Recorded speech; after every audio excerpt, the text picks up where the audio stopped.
Alrighty, welcome everybody to the very first episode of the Tilt Proof Podcast. I am Darth Whoopass, I'm FatxShack. and we are going to touch on Overwatch as our deep dive today. But first, we're going to cover a couple of news stories that we saw this week in gaming, just around the internet. And the very first thing that we're going to touch on is it involves the new trailer for Detroit Become Human. There's actually a trailer out right now that has a scene in the game where you have the option to basically prevent a drunk stepdad from beating a kid, or to ignore it, and those actions have consequences inside the game.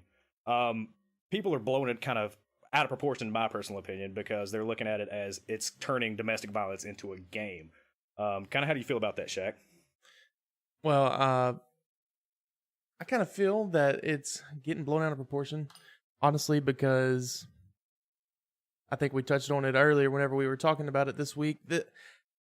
What about every movie that's had domestic violence in it? What about, all the videos that are jokes about domestic violence? Not really jokes, but that have it in there just to make the point come across. It's the same thing. In video games, here's the deal with video games. You can't take video games serious.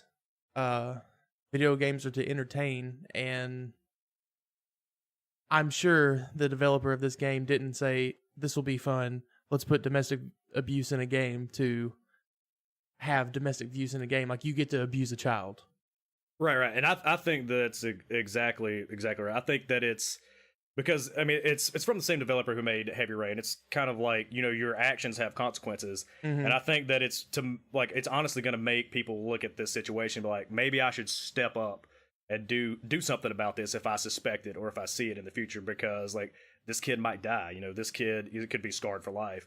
Where it's not playing it's not a domestic abuse game. It's not going around beating kids for the hell of it. Exactly. It's to get across a purpose, and and it's not for to trivialize it. It's entertainment, just like a movie is. Like, you see it in a movie, it's there to invoke an emotional response. It's not it's not to have fun beating kids. I don't think that's the intention at all. And I think that if people will actually stop looking at this video game as a game and a piece of entertainment that is trying to evoke an emotional response and make you think about things, then I think that completely turns it around. And it's not just it's not for funsies that there's domestic violence in it. And I think the biggest problem is a lot of people like hiding stuff under the rug. They just like sweeping it under the rug. And why not have this in here to show that this actually happens? Exactly. Why hide it whenever we need more people to step up and not act like it's not there? Because I know that it's there. Everybody should know that child abuse is there. So even if it's in a game, like you said a second ago, if people are able to see it, maybe they will step up more. Yeah, maybe they'll talk about it. I think these are issues that we need to talk about. You can't just sweep it under the rug, like you said. You can't just hide it. I think that anything that brings topics like this to the forefront, where people are like, "Oh shit," and maybe we need to take a look at this. I think that's a good thing. I don't know about you, but every game that I play that gives you choices, I always go with the good one. I hate being I hate feeling like a shit person. No, I'm 100% with you, man. I'm 100% with you. And I mean, it's funny how it's almost where it's kind of funny. I feel like most video games they're like the last non-PC thing out there. Yeah, I think even comedy at this point is getting to where you can't you have to be PC with comedy, which is the complete opposite of comedy's purpose. Comedy is to bring shit that is uncomfortable to the forefront, like real life experiences, and let you laugh at them and kind of examine them. Yeah. And I think that it happened in the 90s, with GTA and other violent video games, where people were just super outraged about what was going on. And you've got to look back, and GTA is GTA's just shooting. It's GTA. It's just for the hell of it. You can't look at it as somebody killing people for fun. It's just it's an entertainment thing. It's like movies. It's like music. like half the shit you hear in music, like I guarantee you, like they're not promoting you to go out and not promoting you to go out and and kill people. Like it's just, you know, it's entertainment. It's an art form. Yeah, yeah. It baffles me how people act about this stuff. I mean, like whenever Modern Warfare 2 came out and everybody was playing it, and I mean like everybody. And then like we had a couple shootings here and there and people were like, it's the game. It's the game. Like, no, it's it's just that person is fucked up in the head and can't tell the difference. Yeah, and can't tell the difference between a game and reality. Yeah, and that's a mental health issue rather than a gaming issue. And I mean that's something we need to take a look at. Like things like this bring to light, you know, topics like that we need to talk about. So I think it's a good thing that it's in the news, but I don't agree with the perspective that it's, you know, glorifying domestic violence at all. Yeah, I think people are going to take stuff out of context and blow it up. Yep. That's the internet. Yeah. All right, so my article of the week, I actually found out today. I switched up what I was going to do, and I switched it to this. A young lady named Augustus, or is it Augustus? Or it's August? August. Yeah, sorry. August Ames. August Ames. Died at 23. I'm just going to read the title. Died at 23. Porn stars haunting last tweets hours before suspect suicide after trolls branded her homophobic. So I actually had a decent stream this morning, and I had one of my mods come in and tell me that this young lady died. And it's due to bullying. And that makes my skin crawl so bad. And what's in the story is it's actually kind of crazy, because here's the deal. It doesn't matter what, you know, if you're in porn, you're in porn, you know, do what you got to do. Yeah. That shouldn't be an issue. That's her profession. You know, like they're still a person. Yeah. And so if you don't know, here's the story, guys. The story is, she was going to do a scene with a gay porn star. Doesn't mean he's necessarily gay, but he does gay porn. And she said no, not because he was maybe a gay man, but because he does gay porn and is worried about diseases that happens from gay sex. She even says in this article, like I guess she tweeted this out, that most people that do porn won't have sex with a gay porn star because of this. You try to, you know, keep your body clean, is what she kind of said. Right. And it got to the point where people just called her homophobic because she didn't want to do this. And to the point where she hung herself, guys. Yeah, and ended up hanging herself after just being bullied like constantly on Twitter over this. And the big argument like against her being, you know, homophobic, or for her being homophobic rather, is that, you know, they all have to go through this rigorous testing, which like is 100% true. Like that's, yes, you know, that's something that's like industry wide. But it was, you know, she was worried about what may or may not have been on, like went on in that guy's spare time. Like I don't know if he, like anything about this guy's personal life, but in the end, I think that it's her body. She can like do what she wants to with it. Like that is her prerogative. And like because she stood up, like made a stand for, you know, her personal beliefs, like her body, she got just absolutely flamed on Twitter, on the internet, and to the point where I think the last tweet that she posted was just said "fuck y'all," and then she hung herself. That's exactly right. And what bothers me so much about this is there's all these protests and fights on the internet about women get to do what they want to do, getting to choose what they want to do. And then the other side is letting homosexuals get to do what they want to do. So be it. Whatever you believe in. I 100% agree with that. I do too. I mean, hold on. What I'm trying to say is, what bothers me is we have a young girl that made a decision to not want to do something, and she gets like, yeah, what you said, flamed for it, Absolutely to the crushed point for it. of suicide. I just think that's the state of the internet in general. There's too much, anonymity on Twitter, on the internet. Like, people don't feel the the repercussions of them, like, just tweeting out and just like absolutely destroying some girl for her decision. It's just like calling you a piece of shit, calling you homophobic, like. And when you have that much exposure, I mean, you're getting it I guarantee you, her phone just exploded from notifications, just like people adding her on Twitter, and like that's a lot of damn pressure to get, And, Yeah. and in the end, it's, again, like I said, it's a decision about her body. Like, she's like, nope, I'm not gonna do it. So be it. That's fine. Like, I mean, I don't blame her. Like, you're not gonna pressure me into doing something I don't want to do. Like, When you're at risk. when you could be at risk. I mean, like, even if the risk is like minimal, it's still a decision about her. It's the same like decision like about getting it, like, say, a tattoo. It's still her body. Like, if she wanted to get she didn't want to get a tattoo and somebody just like fucking flamed her for it, then like, it's still her decision in the end, because that is her body. Like, I mean, I have no say in that. So like, it's just really sad that she ended up, it got to the point where she committed suicide. What's sad is, I guarantee the same people that probably roast her are the same people that watch her, and they're so. Yeah. What sucks is there's people that.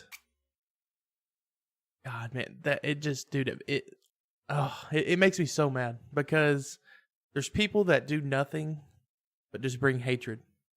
Yeah. And that's that's the internet. That's Twitter, Yeah. unfortunately. And, That's Reddit. and it sucks because, like, now I can get angry. I'm not saying like I'm this happy-go-lucky all the time guy. I get pretty fucking salty, but I'm never going to ruin somebody's life, and that's what makes me so mad. I actually watched Hot Ones last night, and if y'all have never seen that, y'all need to go look up Hot Ones, all the interviews. They're really good. First Week Feast on YouTube. Yeah, First Week Feast. There we go. It's great. It's great. The latest one they have is with Logic, the rapper, and he was talking about how he, basically what we're saying, how it sucks. Like, no matter what you do, no matter even if you apologize or how you apologize, no matter what you do, say you did mess up, you're gonna have people being negative to you. It doesn't matter. He was saying, like, there's probably people right now saying, "Oh, look at that bitch, he didn't finish his chicken wing." I mean, it can be the simplest thing, but when you're somebody that sees that all the time, constantly, you can't handle it. Well, I mean, there's always a critic. Like, I don't care. Like, and I mean, you can talk about like just in my experience on Twitch, which is like a very small exposure to people. Like, you see people, like, just random ass people come in and say, like, like, you're a fucking terrible gamer. Like, why the fuck are you doing this?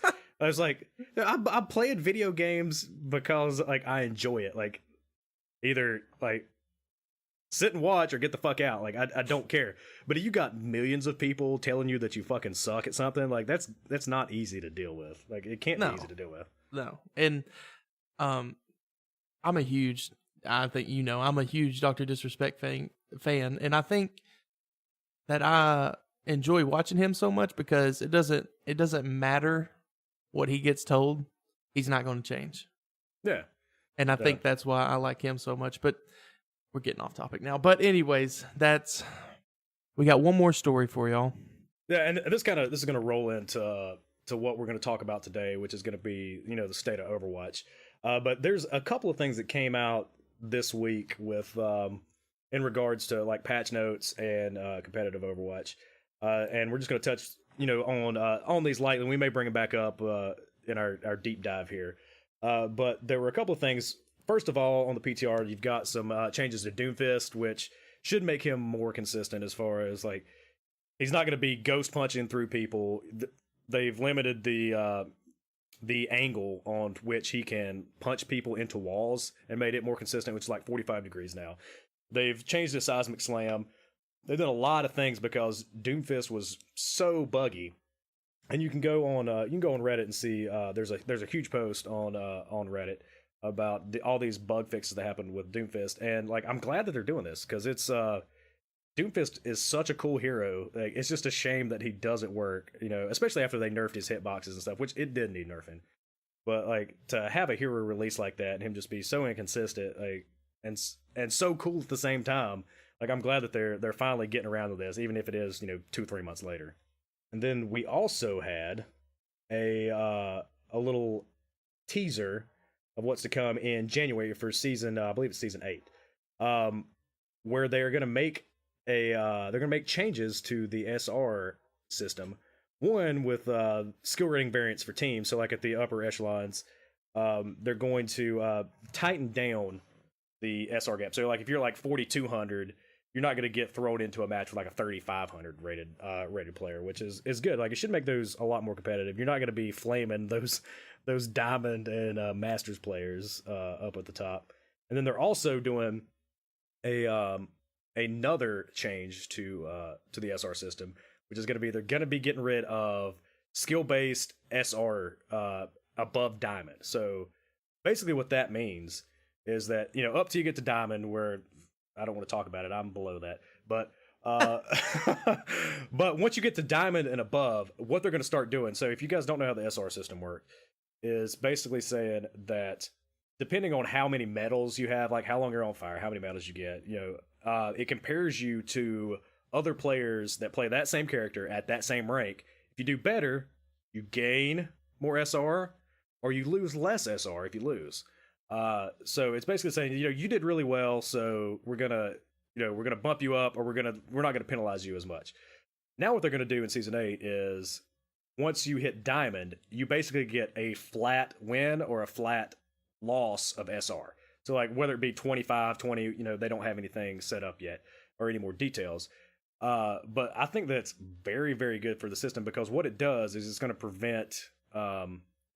prevent one tricks, because those like really niche heroes like Symmetra and Torbjorn, per se, just to name a few. I'm not trying to single anybody out, but Symmetra and Torbjorn players, Hanzo players, what it does is like, because not many people play those heroes, then if you win, then you're obviously, if you're playing hundreds of hours on this character, you're going to do better than everybody else playing that who flexes, when they need a sim or something on defense. So you're going to, like, you don't get that huge SR boost and then a slight SR loss.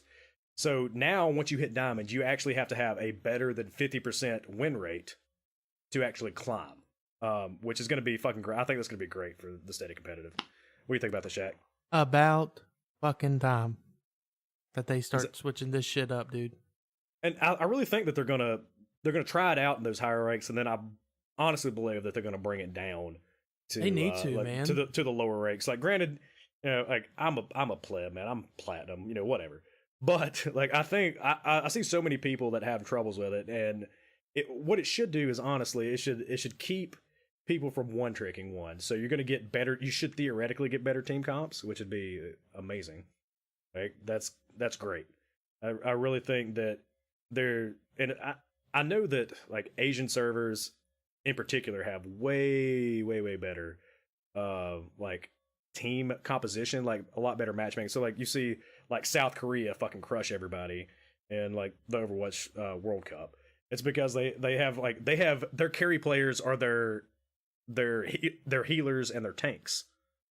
Like they don't have carry DPS, but NA servers, European servers, tend to have these very, very DPS, heavy carry styles, and that trickles down to the ladder that we play in. So you go into a game, you'll get 4 DPS mains, and nobody else knows how to play a healer or a tank, or you get 4 healer mains and nobody can DPS. So I think like the fact that they're going to go to the system where and I'm not going to say that it benefits to flex, but like having a flat rate, a flat SR gain, SR loss should make people be a little more flexible, where you're playing to win instead of just playing because you like the hero. Yeah, it bugs me that it's taken them this long to even come up with that, because when you have somebody tell you, "Have you ever heard of a one trick, bro?" and then say, "Why are you getting mad? It's only a game." It is only a game, but we're in fucking competitive. Yeah, go to quick play for that shit. Yeah, please just don't. You're hurting other people. Yeah, But I think this is needed. I think it's about time that that they're starting to do this, because if you look at League of Legends, what they do is they have their draft. Now you have blind, but you also have draft to where you're even able to ban characters you don't want. right. And I was thinking about this the other day. It's almost like they need to have kind of a League of Legends mentality to where you want to queue up for a tank. You want to queue up for a DPS. And I feel like they could almost do something with that where they kind of intertwine that, you know what I mean? Now, No, granted, you need to be able to switch. I think that's the biggest problem. That's you're not able to switch in League, but there needs to be something to where there needs to be a role queue. Like Yeah. exactly like you're saying. Like I want to go in. Like I'm feeling like a tank main that day. I want to play tank. I'm gonna mark down that I'm gonna play tank and competitive. Like I think that's a very good way to fix it. And another way, I know we're gonna talk about this later, but whatever. We're on a roll. Let's keep going. Yeah. I think that another way to do it is that you need to stop punishing people for queuing with friends. Like I mean, like basically above a duo queue, you don't want to queue up because it just boosts your matchmaking rating up, and you get matched against higher and higher level players. Like yes, it probably is a more fair game when you do that. Let people at the higher ranks worry about that. I like the most fun that I've had with Overwatch has been like me, Shaq, Ock, like just getting together and queuing and having a blast. Like whether we won or lost, like just going in and actually like trying to win the game, communicating with each other, calling shots, Mercy left, Mercy won, go get Mercy, like whatever it happens to be, Soldier ulting. Like that's what makes Overwatch great. And I think that like not penalizing, your not making the matches astronomically harder because you're queuing with friends. I think that would help out a lot. As well as like maybe having like Destiny has, like have a clan system where like you can join a clan, like say, you and 10 of your friends and then 10 of their friends all join the same clan, and you can get online. It's be like, oh, here's such and such from our clan. He's a good dude, like, or somebody vouched for him. Like, I'll queue with him, see if he wants to queue up. Like, I think that's another way that you could fix competitive to where it wouldn't be terrible to go in and just get throwers or like Genji pros who can't Genji, like ruining your games. It's funny here in my notes, because we were going to talk about comp and stuff. Here in my notes, here it is. I'd put needs to fix the rating or ranking, and that's right before you sent this article to me. So I'm glad that I'm glad that Jeff's actually fucking listening a little bit. Yeah, it's a little bit slower than maybe a lot of players would like to see, but at least they're listening, man. They're changing it. It's like we're over a year into this game's life cycle, and they're still changing. They're still putting new heroes out, still putting new maps out. Which is great. What I think has happened is that it blew up whenever it first came out, and then it like had a nuclear bomb go off not too long ago. The dive meta ruined it. Dude, it did. I love dive meta, but dude, it pissed off a lot of people. But man, they had a nuclear bomb go off to where everybody was playing it. And it got to where when you have children playing a game and grown men, I mean like there's over the railroad tracks grown men playing the game, it fucks the game up. Yeah.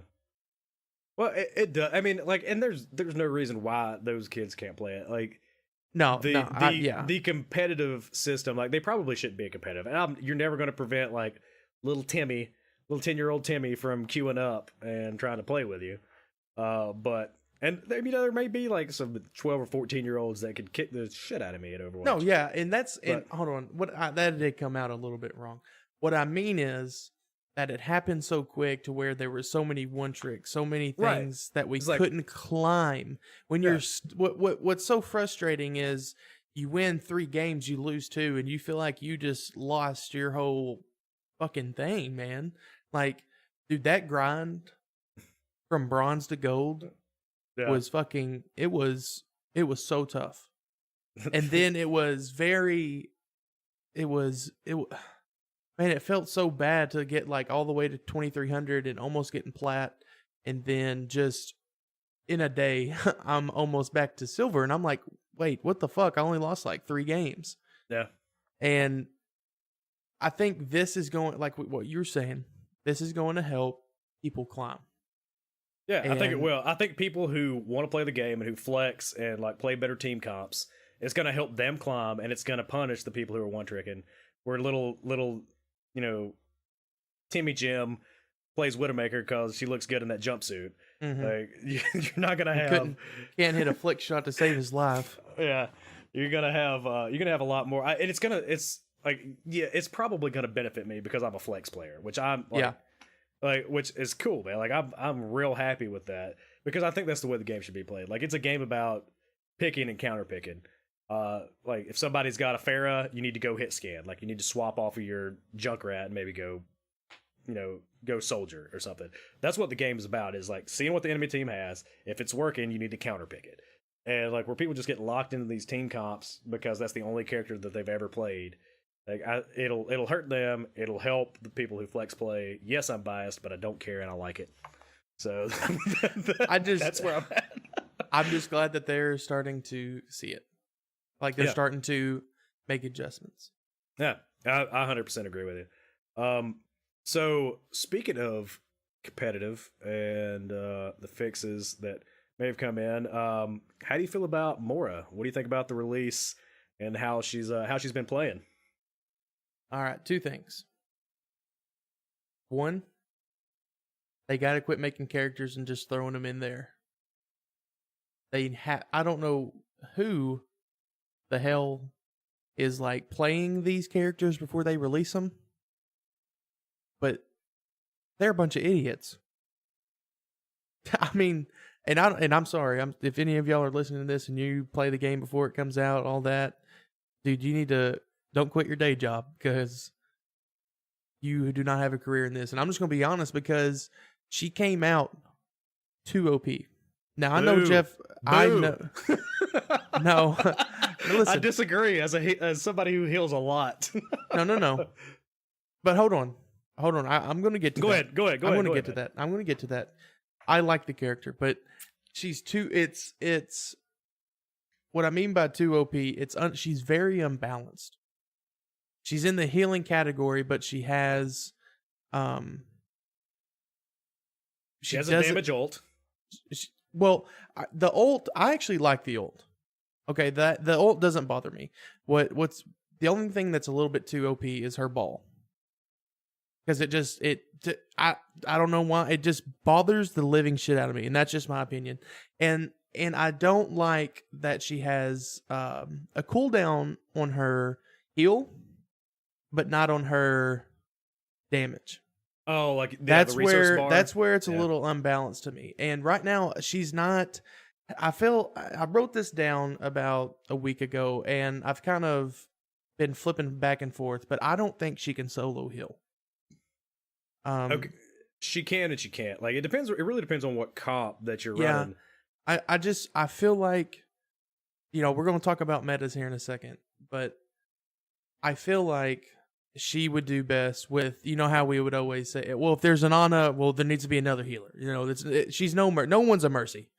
All right, and they've even after her nerfs, I don't think anybody's a mercy, but it's getting better. It's a lot more balanced than it was, pre-nerf. Now, I just think there needs to be a balance, is all I'm saying.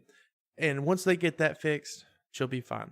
I like seeing her. I like her on my team because her heal does heal the living shit out of you once you hit somebody. It's good. Now when I think about it, and I've only got to play with her in quick play because I've been playing on PC lately, so I haven't got to play with her in comp.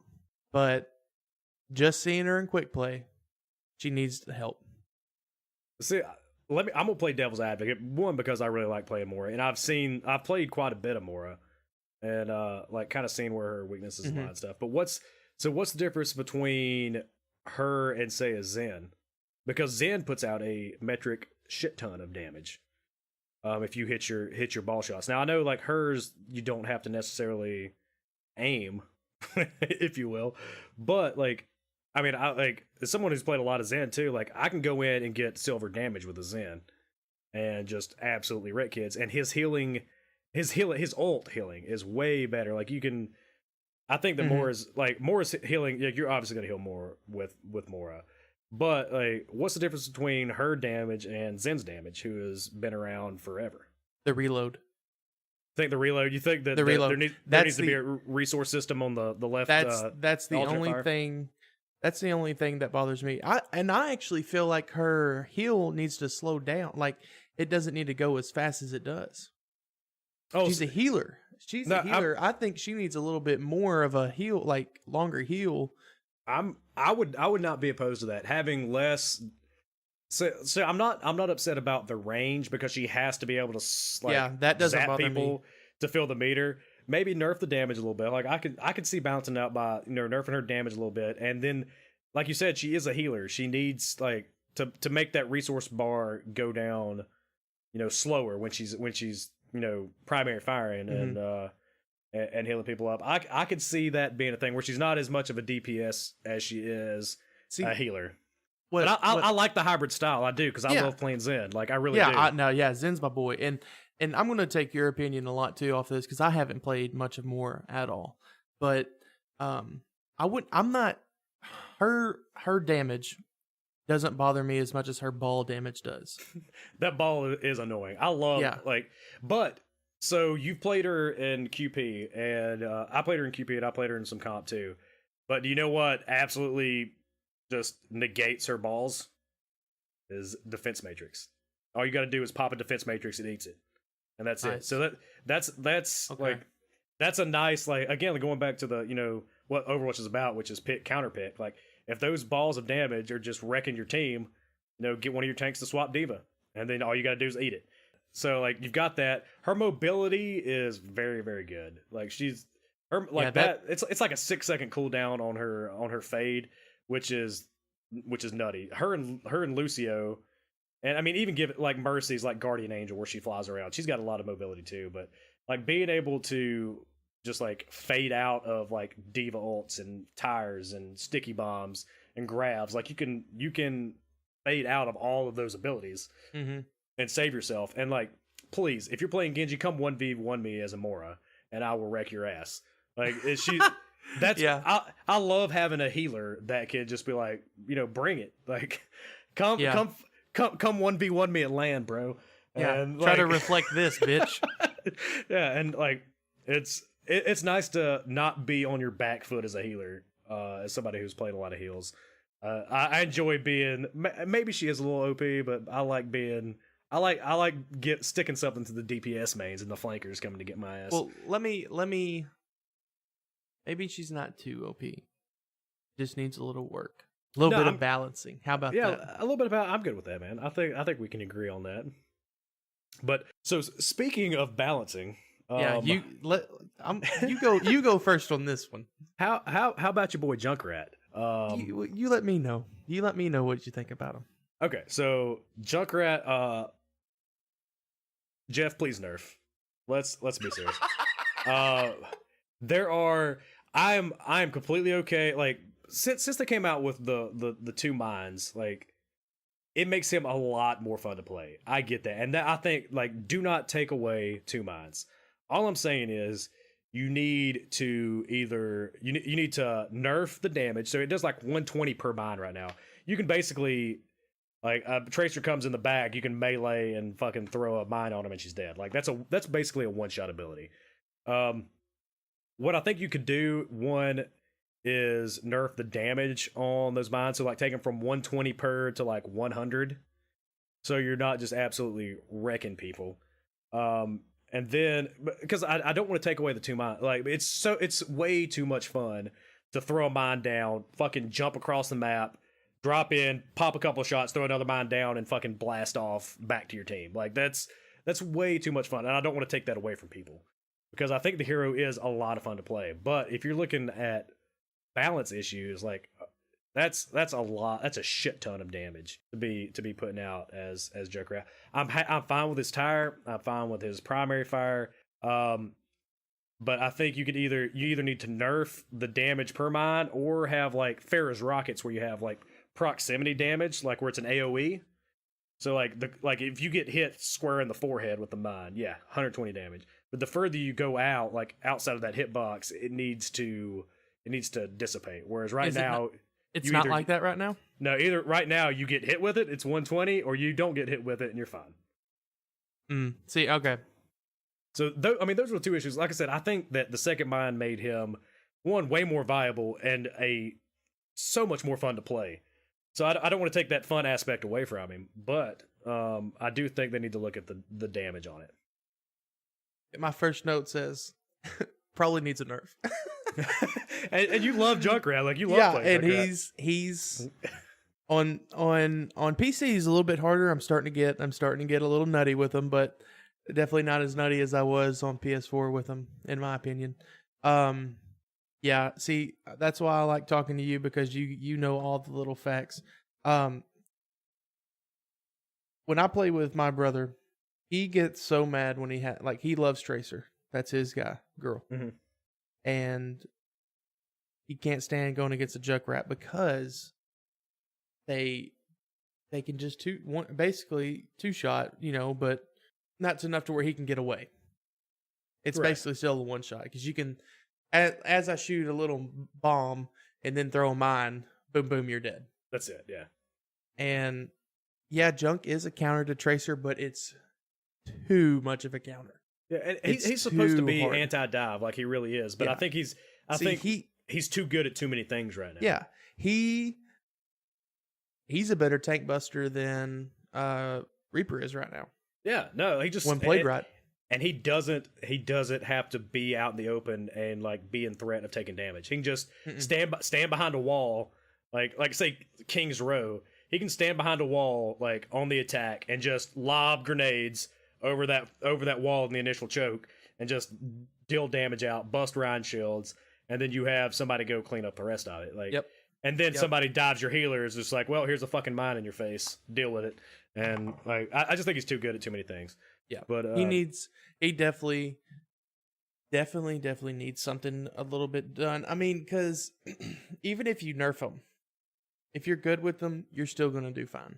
Yeah, well, like PvP Twitch was playing the shit ton out of him. And he was like GM. Like he was Twitch in the world. He was like top 500, wasn't he? With pre-buff Junkrat.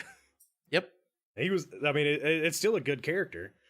You have the biggest thing that people forget is like how placing your mines is the biggest thing, and placing your traps are the biggest thing with Junkrat.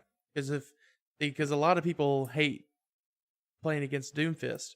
Well, when you play, and I got this from PvP, so shout out to him. From one of his videos, he showed how to counter each character. The biggest way to counter Doomfist, you just start walking backwards and throw a trap. Yeah, I mean, you just start walking, and right now he's able to almost counter everybody if played right, and there's not a big counter to him. Yeah, there are very few people that can really do anything to him, and he's in the same spot like Mercy was, pre nerf, where like if you it's almost like if you don't have a Junkrat on your team, then you're gonna lose. Yep. Like, and I don't think that's what I mean. Ideally, every hero in Overwatch should be played at every possible time and be viable. Like, yeah, you still need to have a team comp, like, a 2-2-2 or a triple tank, whatever. But like every hero should be viable to play at almost any moment. And now it just seems like Junkrat needs to be in every match. And like I said, that was what got me out of competitive. And I mean, like, I didn't play a ton of competitive. I enjoyed playing it on the weekends, like, enjoyed playing it a lot. But what got me out of competitive was Mercy. I hated going. I mean, even like pre-rework, where you would go in and say like, I popped a soldier ult or went in as Monkey and like dove the back line, dropped, their Tracer and then like their Ana. And then all of a sudden it's just like, heroes never fucking die. And then you bring back the whole fucking team. Or like even worse, like a soldier ult. Like you go in, you get like a 4-man kill with your tac visor. And then it's just like, all I do is hit Q or triangle, and it's like, nope, never mind. And like you just bring everybody with full health, Yeah. Like bring them back at half health. I mean, I know they went in a different direction, Honestly, and then like the tempo res with like the next iteration of Mercy was even worse, honestly, because it was like on like somebody died, instantly res. 30 seconds later, somebody died, like it was just reses all over the damn place. And now I think she's in a much better spot. But I just hate res. You're never going to get rid of it. You're never going to get rid of it. And I agree with you. I think in itself it is a far too powerful ability. It really is. Hell, I feel like $1,000,000 whenever I do get res, but in all honesty, it should be gone. Because I mean, it's basically like it's just white out for somebody's mistake. Like it's like, oh, I peeked that corner. I probably shouldn't have. Well, don't worry about it, bro. We're good. And just res you.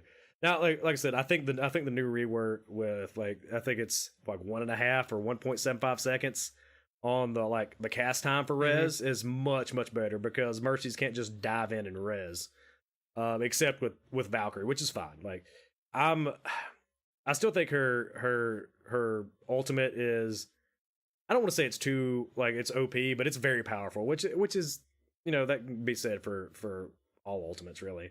Minus Widowmaker's, which I still don't understand Widowmaker's ultimate. But I think that she's in a much better place now. I think the game is actually going much better. I think we just need to fix the Q system. Yep. I think whenever I started back up and you were playing with me and we went season 6 basically. Or 5. Dive meta, was baby. It 5? No, it was 5. Dive meta. Yeah, dive meta, dude. I mean, that was so much fun. Because now there was still a lot of people that were one tricking and stuff, but whenever we were in a game where people were like, "Oh, y'all gonna go dive? All right, I got this. I'll go tracer. We got 2 healers, and then another DPS or whatever." Yeah. It was just beautiful.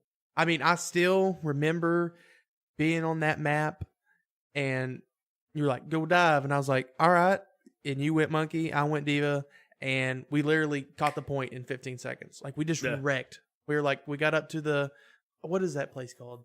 That's it was Volskaya, I think. Yeah, Volskaya. There it is. Yeah.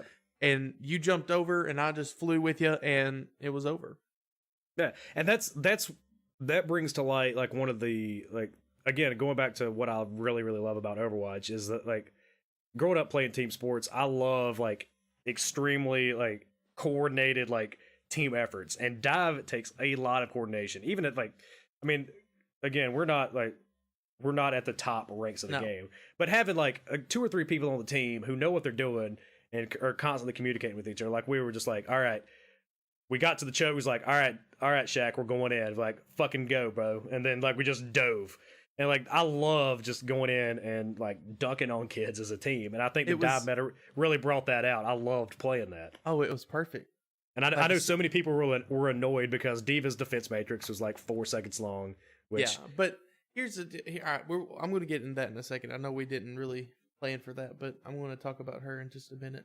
But please do.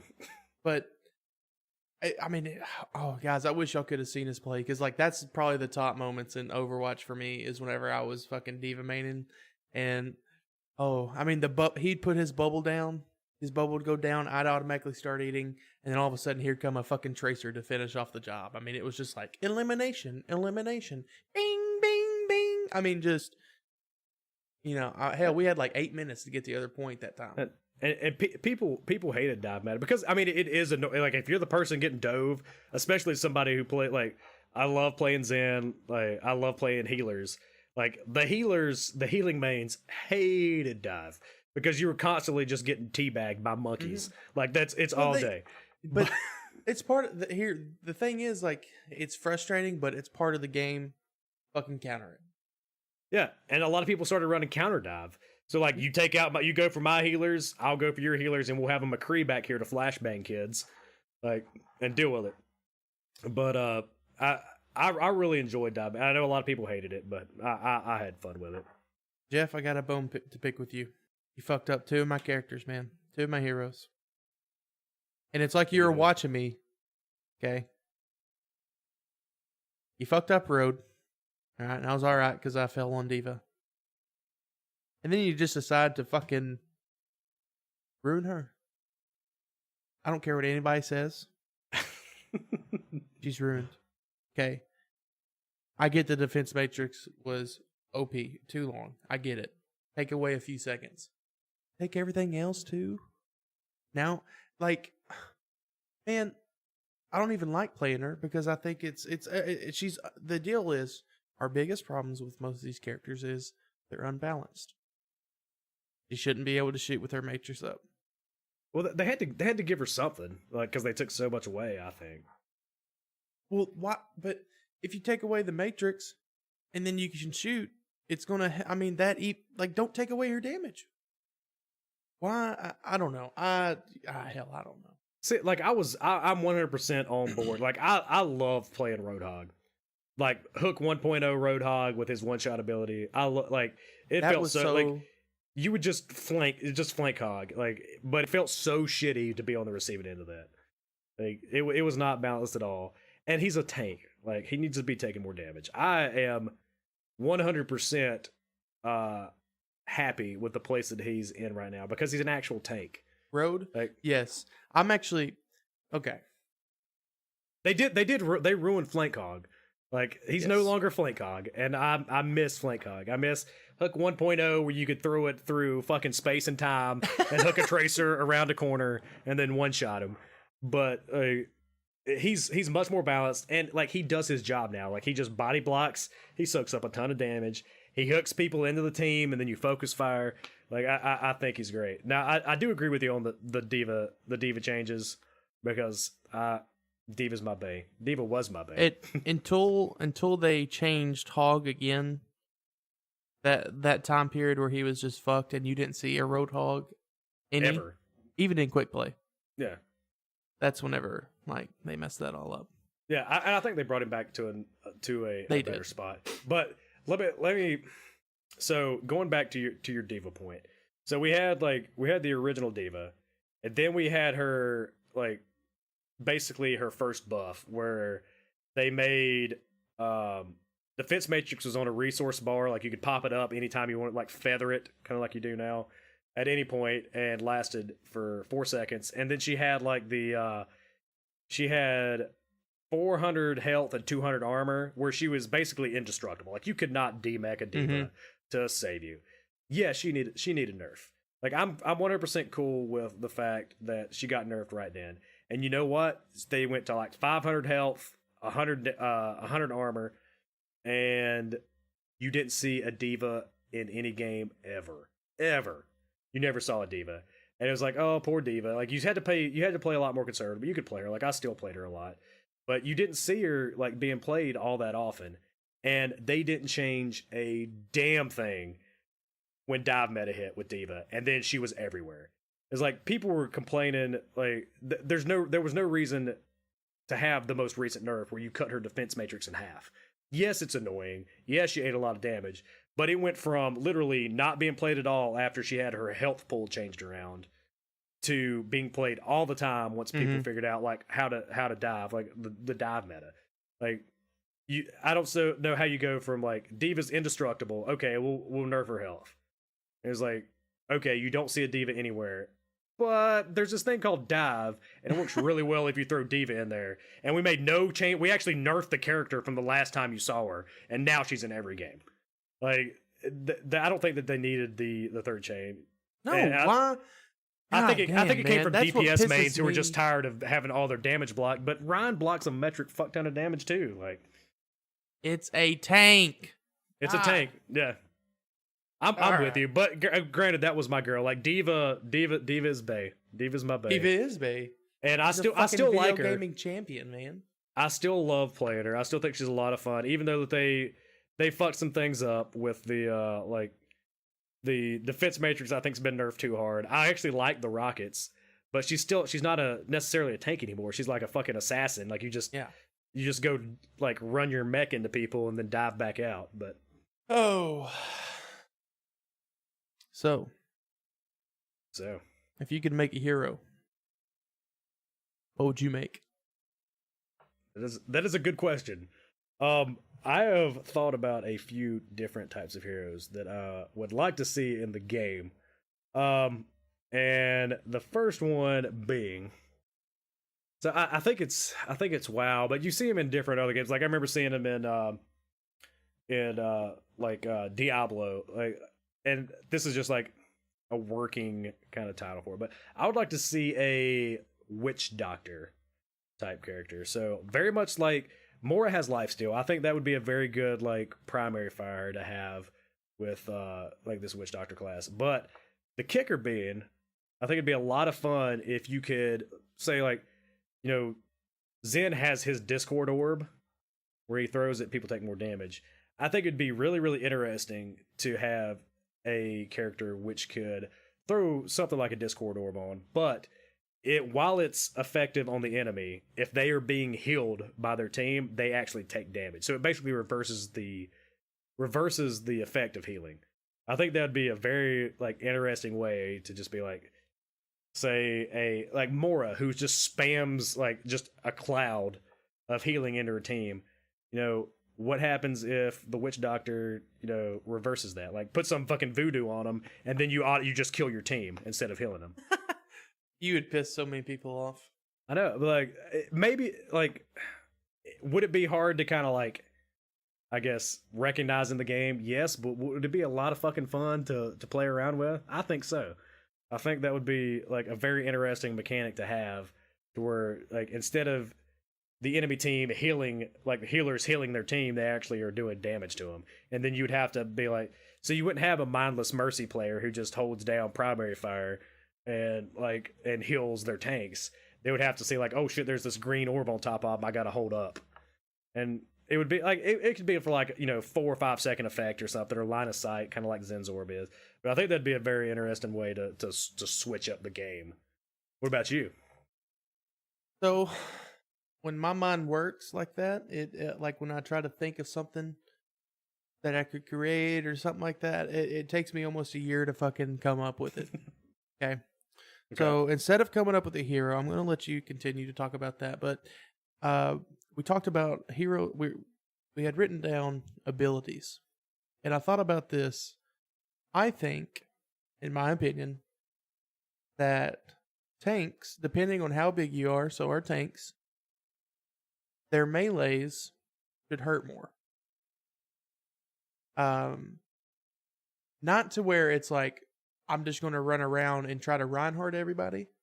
Right. But just the point of where, if I'm a Roadhog, my melee probably does more damage than a fucking Tracer. Right. No, You I know understand what it. And I was curious when I first picked up the game, because I was really kind of thrown back that was not the case. Like everybody's melee does the same damage. I know, and that which is weird. I'm literally popping you with a fucking hook to you just tapping me with a water gun. It is what it is. But that's kind of what I came up with, is just a different melee system. I could see that. And I wouldn't be opposed to that. But then I think you would have to worry about, Hog one-shotting people again, really. Like, I mean, no, the hook melee combo does a lot of damage anyway, still, but... Yeah, and maybe it's just because it balances out more, but I just mean, like, maybe it makes it to where the Tracer isn't getting so damn close to your tanks. You know, she has to be even more skillful to not, you know, she takes just a little bit. I'm picturing her because it just like, I'm taking the biggest to the smallest. Right. I understand. I understand where you're coming from. And I just mean, like, you know, not even a lot, just a little, you know, little tip, little bitty tip more, you know. No, okay, I'm definitely on board with that. I understand that. I do have a couple more ideas for heroes, as you know, and like I love coming up with like theoretical kind of heroes or like abilities that would be fun to see in the game. You know, whether or not it might be too OP or not, whatever it is. But I think another cool one would be, and we've got builders already with like Torbjorn his turret, we've got Symmetra and like her Sentry turrets, but we don't have like a ranged defense builder hero, if that makes sense. Like what I would like to see would be like maybe a hero who builds drones, like to throw them off, or like patrol a certain area. Like you could have like a little helicopter drone set him up, like maybe a 15-meter path in front of a gate or like in front of the choke, and just set him there and let him patrol back and forth. Anybody comes through, starts fucking like nailing him. And I know that's a little bit similar to Torbjorn, but that would be really, really cool. Maybe he could build like tripwires. Tripwires would be another like thing that we haven't seen in the game, where like if somebody walks through a gate, they're automatically stunned. Like, I think that we've got a lot of damage builders, like with Symmetra's turrets, with Torbjorn's turrets, but we don't have like necessarily like a CC or like a patrol, like where it would just keep people from coming through. I like an area just due to CC, which I like the idea of a tripwire where it's just like a McCree flashbang, but set up on a tripwire when somebody like walks through the choke. Yeah, I like that. I think you're onto something, dude. I like that idea because I agree. Some people might say the drones are kind of like Torbjorn. You have Torbjorn, whatever. But it's not, though. Like, in my mind, I kind of imagine kind of like a Junkrat type character, like a sneaky little bastard. Right. Just putting traps up everywhere and making it to where it is harder to get through that choke. It'd be great choke players. Yeah, I think that would be a lot of it. I want to see just more the crazier and like more off the wall shit that they put out. Like, that's the reason I kind of love Doomfist. He's got a rocket powered fist. Like, that's amazing. Like, I love this, like the outlandish kind of stuff. And I think we need to see like some more stuff like that. Like, whether it be combinations, amalgamations of heroes that we currently have. I really do like seeing new heroes, new kind of ideas. And I do have one more that I think is my favorite. One more hero concept, ability concept, kind of, that is my favorite. And this is going to be, like, we're going to dub her Bizarro Sombra. So, we all know and hate and or love Sombra, who runs around hacking health packs and hacking Ryan so they can't shield or do anything else. What I would like to see, and I honestly think this could be too OP, but I think it's going to be fun if they did implement it in the game. So instead of hacking enemies like Cyber does, you do the complete opposite. So say your Reinhardt's shield is, on 500 HP and really low. She could, instead of hacking people, she could refresh abilities. So like you just immediately refresh everything. So like that shield starts to go down, you anti-hack, whatever you want to call it, the Reinhardt. His shield goes back to full. He has his Fire Strike ability and his charge ability back up. You have a Genji who is super dependent on his cooldowns. Like he dashes back in, and say your Zarya grabs and there's nobody to go in and like strike through it or something. You refresh that Genji, he turns around, he dashes back through it, gets his dash resets, wipes enemy team. I think that and like Tracer's dependent on her blink. Like I think having this like anti-hack like refresh ability would be amazing in the game, and it's gonna be super tactical because you could just be like you could be refreshing your like Mercy or your Zenyatta, and it's not gonna do shit. But if you use it tactically, like with a Zarya and her bubbles, or a Roadhog and his hook, like that's fucking game changing. If you had somebody that could just automatically just wipe away those cooldown times. I'm just imagining Genji running in and just reflecting twice, just like nonstop, just reflect. Everybody come in. Yeah, just reflecting everybody's shit. And that's the only problem. Like I feel like it might be a little OP, but I would love to see it played around with. Like I think just refreshing abilities in general. Because like aren't there some like league characters, like the more damage they do or something, like the quicker their cooldowns are. Yeah, so like Master Yi, there's a certain point, and I don't think it's I forgot when this starts happening. Once you start auto attacking, like his Q resets a lot faster. Okay. So yeah, there's different. So his Q is just the one that, like, I click on somebody and he kind of does like, if I was clicking on minions and I queued a minion, it would like zigzag through them. Okay. And then if I start auto attacking, and the cooldown's like at 15. Every time I do an auto attack, it just like goes down quicker. I can't remember by how much, but yeah, I get what you're saying. Yeah, it's because the restarts only character basically. The only character that has that is like Genji with his dash reset. and like I think it would be really cool to have just a support hero Oh, that stood in the back and just refresh stuff. I just thought Tristana, one of the ADCs that a lot of people like to play, her W is a jump, and kind of like a lot of people use it to get away. But if you do jump on a hero, then it resets automatically. Oh, okay. So see, I think that's a very interesting like ability to have, and that would be really cool to see in Overwatch. Again, like I think it might be a little bit overpowered, but it would have to be. Well, I think it would almost need to be like maybe like a long cooldown. Like you'd have to time it right. I think that could work, but it would like it couldn't the mercy be, res, like 30 seconds. It would have to be, to where it's just not like I'm spamming somebody. Yeah, so you would have to like kind of along that same character. If you're gonna have a long cooldown like that, she's got to have other utilities. So, and I've kind of thought this through a little bit, and I think you could use her on defense. So like Sombra hacks health packs where they regenerate really quick. Like I feel like if you had the same hero that maybe be able to refresh cooldowns like on a super long timer, like maybe you can drop a health pack station like off in the corner somewhere. So like instead of having like your one health pack, say like Anubis second point where you've got a health pack underneath the bridge, you could have a health pack behind like in that little area behind the pyramid. So she could just tell like here's your health pack. So now you have two. You have the one on the bridge, you have the one behind the point there. So that would make her like she wouldn't be as dependent on that refresh cooldown, which is super powerful. But you would have other utilities that you could that she could use to be helpful with the team. Because we don't have any we don't have a support that does that. It's like, oh yeah, here's a health pack. Like the medic in like Battlefield, where there's like, here you go, like here like I'm gonna leave this over here.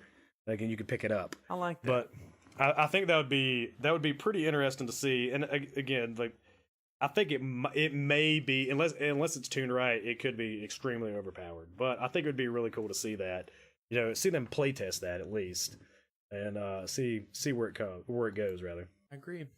What do you think? You got anything else for us? I don't.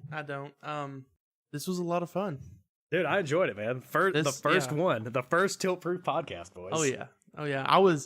I know we talked before, and I was nervous as shit. But as soon as we started going, I mean, it was like talking to you. Yeah, the hour has flown by for sure, man. I've enjoyed it. We'll have to. We got a lot to live up to for the second one because I think this one went pretty damn well, man. I did too. I think it went well. Well, so now that we're ending, where can we find you at, Shaq? Guys, y'all can find me at FatxShack on YouTube to look at some of my loot crate boxes, my loot crate box openings. All right.